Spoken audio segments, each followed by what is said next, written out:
నేను పేదవాడిగా ఉన్నా పర్లేదు, పేదవాడు నాకు కనబడకూడదు అన్నటువంటి నా స్థాయి వరకు నేను సాయం చేస్తూ వచ్చాను.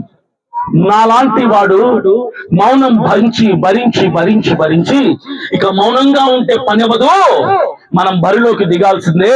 అన్యాయాన్ని అరికట్టాలంటే న్యాయవంతుడు ఒకడు రావాలి అని ఈ రోజు నేను పాదయాత్ర పేరుతో ప్రజల ముందుకు వస్తున్నాను. భరోసా పార్టీ రాష్ట్ర అధ్యక్షుడిగా అభినయ్ దర్శన్ అని నేను ప్రతి గ్రామం ప్రతి వీధి ప్రతి గుమ్మం తిరుగుతున్నాను. కారణం ఏంటో తెలుసా? అమ్మా అన్నలారక్కలరా ఒకటి చెప్తున్నా, నాకు డబ్బు కాదు, పదవి కాదు, అసెంబ్లీలో సీట్లు కాదు నాకు కావాల్సింది, నాకు పేదవాళ్లకు న్యాయం కావాలి.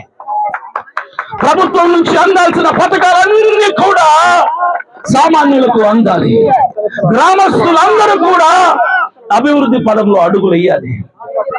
మా గ్రామంలో అది లేదు, మా గ్రామం ఇది లేదు అని చెప్పే నోరు కనపడకుండా ప్రతి గ్రామం అభివృద్ధి కావాలి అని ఈరోజు నేను నా ఇంటి గుమ్మం దాటి బయటకు వచ్చా. 2029 ఎన్నికల వరకు నేను రోడ్ల మీద తిరుగుతానని, నా ప్రజలకు దగ్గర అవుతానని, నా ప్రజల మనసు గెలుచుకుంటానని. ఇప్పటి వరకు కోటీశ్వర్లు రాజకీయం చేస్తే ఎలా ఉంటుందో చూశారు, వ్యాపారవేత్తలు రాజకీయం చేస్తే ఎలా ఉంటుందో చూశారు, సీఎం కొడుకులు సీఎం బిడ్డలు రాజకీయం చేస్తే ఎలా ఉంటుందో చూశారు, సినిమా హీరోలు రాజకీయం చేస్తే ఎలా ఉంటుందో చూశారు.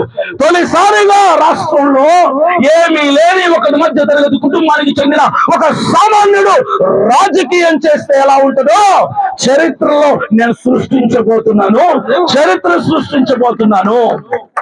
సామాన్యుడు రాజకీయం చేస్తే ఎలా ఉంటుందో నేను ఒకటే చెప్తున్నా.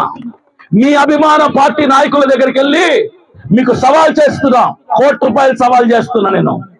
నేను ఒక్క పని చెప్తా, చేయగలరా? మీరు వైసీపీకి వెళ్తారో, జనసేనకి వెళ్తారో, టీడీపీకి వెళ్తారో, కాంగ్రెస్కి వెళ్తారో, బీజేపీకి వెళ్తారో వెళ్ళండి.